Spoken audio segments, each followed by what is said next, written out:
Good morning बच्चों, आप सब कैसे हो।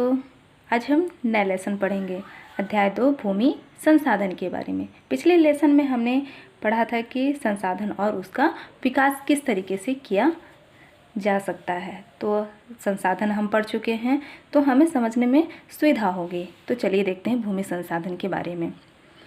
हमारे प्राकृतिक संसाधनों में भूमि संसाधन सबसे महत्वपूर्ण है। मतलब प्राकृतिक संसाधनों में सबसे महत्वपूर्ण क्या है? भूमि संसाधन है। इसका हम कृषि, पशुपालन, उत्खनन मतलब खनन करना, उद्योग, यातायात, बसाहट आदि के लिए उपयोग करते हैं।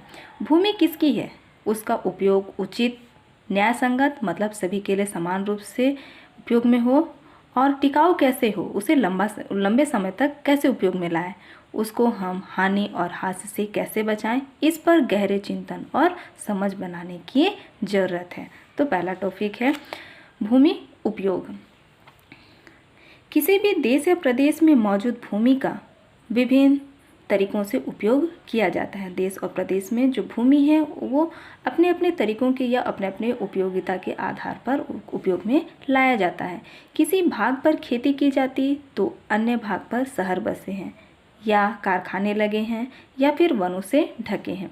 किसी देश या प्रदेश के लोग अपनी भूमि का जो उपयोग करते हैं उसे भूमि उपयोग कहा जाता है।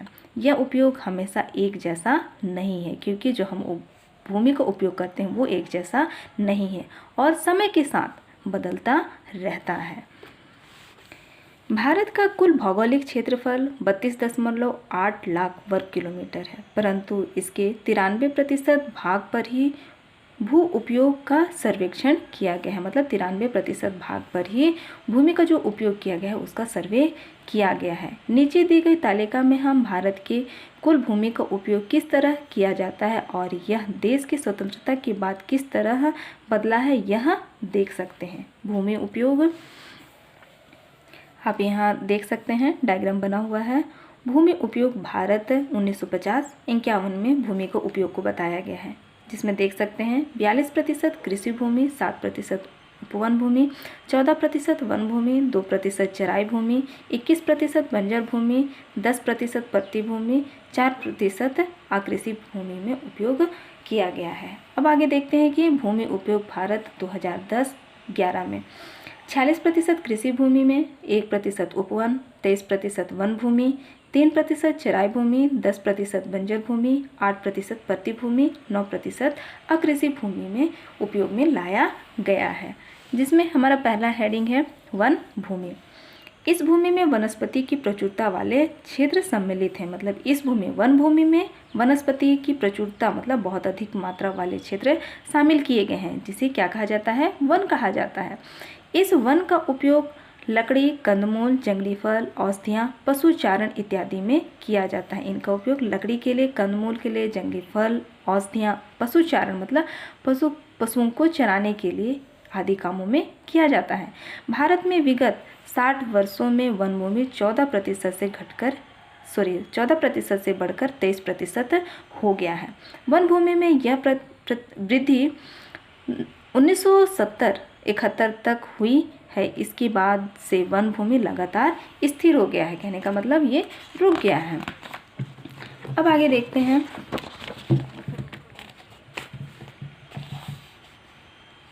हमें याद रखना होगा कि वन भूमि से आशय है वह भूमि जिसका उपयोग वनों के रूप में होना है। उसका उपयोग क्या है? इस वन भूमि से आशय है कि इसका उपयोग वनों के उपयोग से होना है। यह जरूरी नहीं कि इस पूरी भूमि पर वन हो। उदाहरण के लिए 2010 में देश की केवल 19.05% जमीन वनों से ढकी थी, जबकि वन भूमि कितनी थी? 23% थी। जिस भूमि पर वन नहीं है सरकार के द्वारा वन रोपण कराया जाता है। मतलब सरकार के द्वारा उन खाली भूमियों पर या जमीनों पर पौधे लगाए जाते हैं। वनों से हमें लकड़ी आदि तो मिलती है, मगर इनका महत्व इनके उत्पादन से कहीं अधिक है। मतलब लकड़ी का उपयोग तो मिलती है, मगर जो उसकी जो आवश्यकता है वो उत्पादन से कहीं ज़्यादा है। वनों की एक विशेषता है कि ये वायुमंडल से कार्बन डाइऑक्साइड का अवशोषण कर ऑक्सीजन का उत्सर्जन करते हैं। इससे वायुमंडल में कार्बन डाइऑक्साइड की मात्रा कैसी होती है? स्थिर रहती है एवं ऑक्सीजन का करण होता है, मतलब ऑक्सीजन बनते रहते हैं। ऑक्सीजन मानव एवं जंतु के श्वसन के लिए आवश्यक है। कार्बन डाइऑक्साइड की स्थिरता वायुमंडल के तापमान को वायुमंडल के तापमान को स्थिर रखने में सहायक है। कौन? Carbon dioxide. इस प्रकार वन हमारे लिए महत्वपूर्ण है। यही नहीं वनों के होने से हमारे जल स्रोत बने रहते हैं। वन है तो क्या है? जल स्रोत। वर्षा का जल भूमि के अंदर जाने में सहायता प्रदान करता है। वन हमारे वन्य जीवों का निवास है। वन जो है वनों में रहने वाले जीवों के रहने का स्थान है, और वनों के नष्ट होने पर जंगली जानवर और वनस्पति हमेशा के लिए नष्ट हो जाएंगे। वन नष्ट हो जाएंगे तो ये सारी चीज़ें जो जंगली जानवर है और वनस्पति वो भी नष्ट हो जाएंगे। पर्यावरणीय संतुलन के दृष्टिकोण से देश के कम से कम 33% भूभाग पर वन होना चाहिए। मतलब पर्यावरण की दृष्टि से अगर उसका संतुलन रखना है तो देश में कम से कम 33% भूभाग पर वन होना जरूरी है। किंतु भारत में इस समय मात्र 23% भूभाग पर वन आवरण है, मतलब वन पाए जाते हैं। विभिन्न राज्यों के बीच वनावरण मतलब वन में भिन्नता पाई जाती है। छत्तीसगढ़ भारत के सबसे अधिक वनाच्छादित प्रदेश में से है और इसकी लगभग 41.75% जमीन पर वनों का आवरण है। मतलब कहने का मतलब इसमें लगभग 41% भाग या जमीन पर वन पाए गए हैं। इसके विपरीत उत्तर प्रदेश में केवल 5.7% और ओडिशा में 31.36% जमीन पर वनावरण है। उत्तर प्रदेश के राज्य जैसे नागालैंड, मणिपुर, मिजोरम, मेघालय आदि में सबसे अधिक वनावरण है, जो लगभग कितने हैं? 70 से 83% वन पाए जाते हैं। चलिए अब आगे देखते हैं वन भूमि, उपवन भूमि। इस वर्ग में ऐसी भूमि सम्मिलित की जाती है जिस पर बाग बगीचे लगे होते हैं। वन भूमि में क्या लगे होते हैं? बाग बगीचे लगे होते हैं, अथवा यह अनेक प्रकार के ऐसे पेड़ों वाली भूमि है, मतलब विभिन्न प्रकार के पेड़ पाए जाते हैं, वनस्पति पाए जाने वाली भूमि है जिनसे फल आदि प्राप्त होते हैं। भारत में पिछले 60 वर्षों में बगीचों के पेड़ों को काटकर इन भूमि को कृषि एवं अन्य उपयोग में लिया गया है। इस कारण विगत 60 वर्षों में यह 7% से कम होकर मात्र 1% रह गया है। मतलब इन जो बाग बगीचे जो लगे थे उनको काट करके उन पर कृषि एवं अन्य कार्य लिया जाने लगा, जिससे क्या है जो वहाँ के जो क्या बोलना चाहिए पेड़ पौधे जो लगे थे बाग बगीचे, तो वो प्रतिशत जो 7% से कम होकर के मात्र 1% रह गई है। अब आगे देखते हैं कृषि भूमि।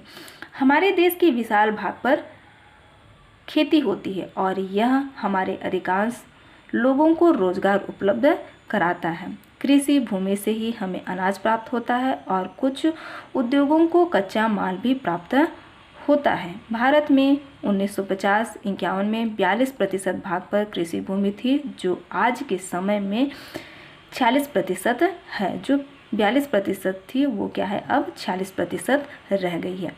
कृषि भूमि का विस्तार 1970 से लगभग स्थिर है, मतलब रुका हुआ है। सिंचाई के विस्तार मतलब सिंचाई के साधन की वजह से के कारण उस जमीन पर 2 या 3 फसलें ली जा रही है, लेकिन भारत की केवल 38.75% कृषि भूमि सिंचित है। मतलब उन जमीन पर कृषि के लिए सिंचाई की व्यवस्था की गई है या सिंचाई करने के साधन हैं,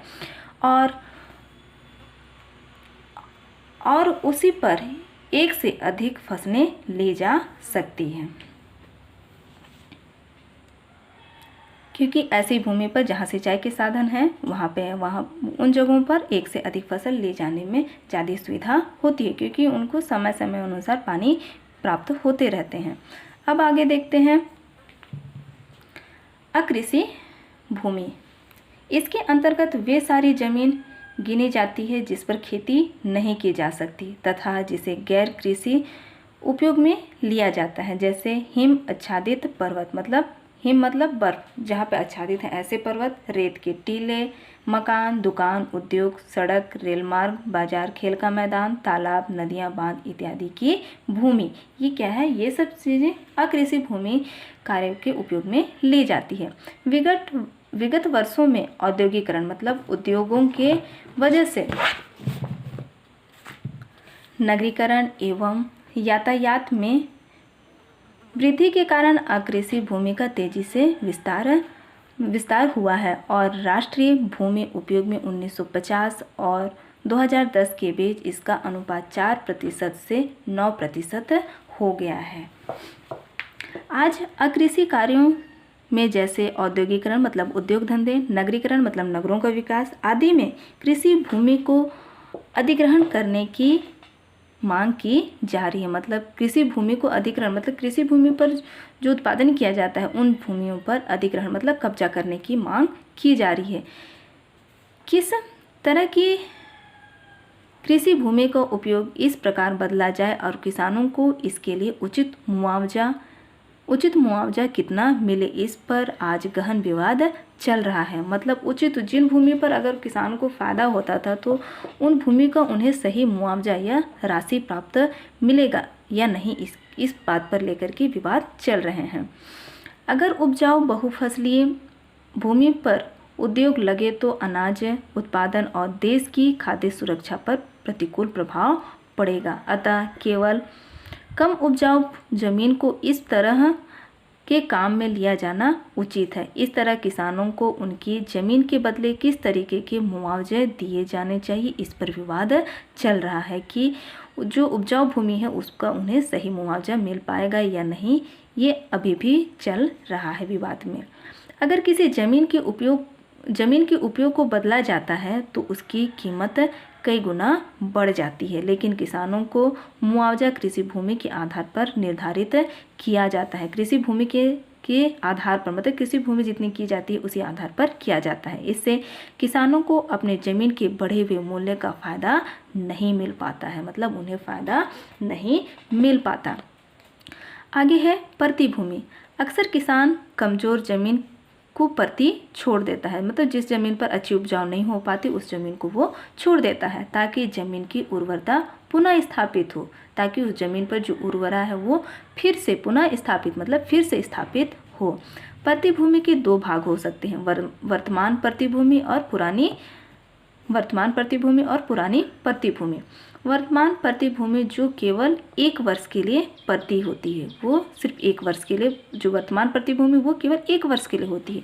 भूमि को 1 वर्ष के लिए परती छोड़ने पर उसमें ह्यूमस की मात्रा में वृद्धि होती है, जिससे उसकी उर्वरा क्या हो जाएगी, बढ़ जाएगी। पुरानी परती भूमि जो 1 से अधिक वर्ष से परती है, पुरानी परती पर कृषि का विस्तार नहीं होने पर यह किस में परिवर्तित हो जाएगी, बंजर भूमि में परिवर्तित हो जाएगी। भारत में आज लगभग 8% जमीन परती है। अब आगे देखते हैं बंजर भूमि। इसमें 2 प्रकार की भूमि सम्मिलित है। एक जिसमें कृषि की संभावना अत्यंत कम होती है, मतलब कृषि की जो पैदावार है वो अत्यंत कम होती है, जैसे बंजर पहाड़ी भूभाग खंड इत्यादि। दूसरी जिसमें भू संरक्षण मतलब भू का जो संरक्षण की विधियों से उसे वानिकी एवं कृषि योग्य बनाया जा सकता है, या तो पेड़ पौधे लगा करके किया जाता है या कृषि भूमि या कृषि करने योग्य उसे बनाया जाता है। इसमें कुछ ऐसी भूमि भी है जिसमें पहले कृषि की जाती थी किंतु अब बंजर हो गई है। बढ़ती जनसंख्या के कारण भरण पोषण के लिए इसका विकास किया जा सकता है, मतलब आज क्या है दिन प्रतिदिन जनसंख्या बढ़ती जा रही है, इसके लिए क्या है ऐसी भूमि का विकास करना आवश्यक है। बंजर भूमि का गैर कृषि कार्यों में उपयोग वन विभाग द्वारा अधिग्रहण मतलब उन क्षेत्रों पर अधिग्रहण किए जाने एवं उन्नत तकनीकों से मतलब उन्नत तकनीक की वजह से कृषि भूमि के रूप में परिवर्तित किए जाने के कारण विगत 60 वर्षों में यह भूमि 21% से कम होकर के कितनी हो गई, 10% रह गई है। उन भूमि पर कृषि नहीं की जाती, लेकिन किसके द्वारा, वन विभाग के द्वारा उन जमीनों पर उन्नत तकनीक की वजह से उनमें परिवर्तन किए और उस जो कमी थी उसे दूर किया गया। अब आगे देखते हैं चराई भूमि। इसके अंतर्गत वह भूमि सम्मिलित की जाती है जो स्थायी चारागाह क्षेत्र या किसी भी प्रकार की चराई भूमि होती है। मतलब चराई मतलब जानवरों को चराने के लिए वह क्षेत्र होती है। यह भूमि सार्वजनिक उपयोग के लिए होता है, मतलब सभी के उपयोग के लिए। यहाँ पशुओं को चराया जाता है एवं जलावन मतलब जलाने के लिए लकड़ी प्राप्त होती है। भारत में 1950-51 से 1970-71 में इसमें वृद्धि हुई, किंतु विगत 40 वर्षों में इसमें कमी आ रही है। इस भूमि के कम होने का प्रतिकूल असर सबसे गरीब परिवारों पर पड़ता है, जिनके लिए पशुपालन एवं कृषि जीविकोपार्जन का एकमात्र साधन है। मतलब इसी की वजह से या इन्हीं चराई भूमि की वजह से उन्हें उनके पशुओं के लिए तथा कृषि के जीवन चलाने का एकमात्र साधन है। चराई भूमि के कम होने का एक मुख्य कारण अतिक्रमण मतलब कब्जा कर दूसरे कार्यों में उपयोग करना है। यही वजह है कि जो चराई भूमि है उन भूमि पर किसी और कार्य के में उपयोग में लाने की वजह से चराई भूमि कम हो गई। अब आगे देखते हैं सरकार द्वारा भूमि अधिग्रहण। सरकार का यह अधिकार है कि सार्वजनिक उपयोग के लिए अगर किसी निजी व्यक्ति या गांव की जमीन की आवश्यकता है तो सरकार उन्हें उचित मुआवजा देकर अधिग्रहण कर सकती है। अगर सरकार को आवश्यकता है तो वो उन व्यक्ति या उन निजी व्यक्ति को उसकी ज़मीन का सही उचित राशि प्रदान कर सकती है। इस कानून की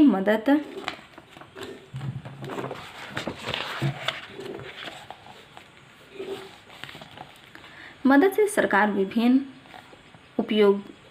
उपयोगों जैसे सड़क, रेल मार्ग, हवाई अड्डे, खदान, औद्योगिक क्षेत्र, अस्पताल, दफ्तर, बांध आदि के लिए जमीन की व्यवस्था करती है। अक्सर इन काम के लिए बड़ी मात्रा में ज़मीन की ज़रूरत होती है, क्योंकि ये जो चीज़ें जो उपयोग में लाई जा रही हैं, जो आप देख सकते हैं सड़क, रेल मार्ग, हवाई अड्डे, खदान, जिन्हें बड़ी ज़मीन की आवश्यकता होती है। इसके लिए वो क्या है, सरकार उन ज़मीनों को जो भी उस ज़मीन के जो मालिक हैं उनको वो सही मुआवजा दे करके उस ज़मीन को ले लेती है। यहाँ तक कि कई गांव के लोग इससे विस्थापित हो सकते हैं। विस्थापित मतलब वो गांव में रहने वाले लोग उन्हें एक जगह से दूसरी जगह उन्हें ले जाया जाता है। जैसे हमने ऊपर पढ़ा था कि ऐसे में उचित मुआवजा कैसे तय किया जाए, इसको लेकर विवाद रहा है। 2013 में इस संबंध में एक महत्वपूर्ण कानून बना जिसका नाम है भूमि अधिग्रहण अधिनियम 2013। इसके प्रमुख बिंदुओं के बारे में बॉक्स में पढ़ेंगे जो चर्चा करने को कहा गया है। देखते हैं क्या बताया गया है। भू अधिग्रहण अधिनियम 2013 मतलब भू अधिग्रहण के लिए कुछ नियम बनाए गए हैं 2013 में। देखते हैं पहला पॉइंट, इस अधिनियम में भूमि अधिग्रहण के साथ साथ पुनर्वास एवं पुनर्स्थापित का भी प्रावधान है। मतलब इस अधिनियम के अंतर्गत पुनर्वास, एक जगह से दूसरे जगह लोगों को निवास करने के लिए भी पुनर्स्थापित, उन जगहों पर लोगों को स्थापित करने का भी प्रावधान सुविधा है। दूसरा पॉइंट है, निजी कंपनियां अथवा सार्वजनिक निजी भागीदारियों के इस्तेमाल हेतु भूमि के अधिग्रहण के मामले में 80% विस्थापित व्यक्तियों की सहमति अपेक्षा है। मतलब जिन भूमि पर कंपनी स्थापित की जा रही है उन जगहों पर वहाँ के लोगों के 80% लोगों की सहमति होनी जरूरी है। अगला पॉइंट है, विस्थापित, एक जगह से दूसरी जगह जाने वाले लोगों को तथा अधिग्रहण द्वारा प्रभावित परिवारों से संबंधित भूस्वामियों के साथ साथ वे सभी लोग भी सम्मिलित होंगे जो उस जमीन से अपनी आजीविका पाते हैं, जैसे मजदूर, बटाईदार, चरवाहे, आदिवासी आदि। ये सारे लोग जो उनके जीवन का साधन जरिया होता है वो क्या है, उनको उन जमीन भूस्वामी के साथ साथ सभी लोगों को उसमें सम्मिलित होना होगा। अगला पॉइंट है, केवल अति विशेष परिस्थितियों में ही बहुफसली मतलब एक से अधिक फसल और सिंचित कृषि भूमि जहाँ सिंचाई के माध्यम से कृषि की जा रही है का गैर कृषि उपयोग के लिए अधिग्रहण किया जा सकेगा कहा है। अगला पॉइंट है, अधिग्रहण के पूर्व उस जमीन के उपयोग के परिवर्तन का सामाजिक व पर्यावरणीय प्रभाव का अध्ययन किया जाएगा। कहने का मतलब उस जमीन को उपयोग करने से पहले उन जगहों का सामाजिक तौर से पर्यावरणीय रूप से उसका अध्ययन करना आवश्यक है। भूस्वामियों व अन्य को उचित मात्रा में मुआवजा दी जाए। जो उस भूमि का स्वामी है या अन्य को सही मुआवजा या सही राशि देना होगा। अगला पॉइंट है, जिस काम के लिए भूमि का अधिग्रहण किया गया है उससे अलग काम भूमि पर नहीं किया जा सकता और 5 वर्ष से अधिक समय में उस भूमि का उपयोग नहीं होता है तो उसे पुराने भूस्वामियों को वापस क्या कर दिया जाएगा, लौटा दिया जाएगा। अगर वो जमीन 5 साल के अंतर्गत उपयोग में नहीं ली जा रही है तो जो भूमि के मालिक हैं उन्हें वापस लौटा देना होगा। अगला लास्ट पॉइंट है हमारा, सरकार की पूर्व की अनुमति के बिना अधिग्रहित भूमि की स्वामित्व मतलब भूमि के स्वामियों में कोई परिवर्तन नहीं होना चाहिए। इस तरीके से भू अधिग्रहण अधिनियम 2013 में कुछ नियम बनाए गए हैं। कई उद्योगपति जो उद्योग में अपने पूंजी लगाते हैं वह सरकारी अफसर जो नए उद्योग लगाने के लिए जमीन चाहते हैं या शिकायत कर रहे हैं, इस कानून के कारण उन्हें ज़मीन मिलना बहुत कठिन और महंगा हो गया है। इस वजह से क्या है, जो उद्योगपति हैं और सरकारी अफसर हैं उन्हें ज़मीन मिलने में काफ़ी दिक्कतें हो रही हैं। बच्चों आज के लिए इतना ही। आप लोगों का होमवर्क है क्वेश्चन नंबर 1, मिट्टी नहीं होने से आपके जीवन पर क्या प्रभाव पड़ेगा। क्वेश्चन नंबर 2, कृषि भूमि के कम होने से क्या होगा। क्वेश्चन नंबर 3, वर्तमान और पुरानी प्रतिभूमि में क्या अंतर है। ये तीनों क्वेश्चन के आंसर आप लोगों को देने होंगे। आज के लिए इतना ही, धन्यवाद।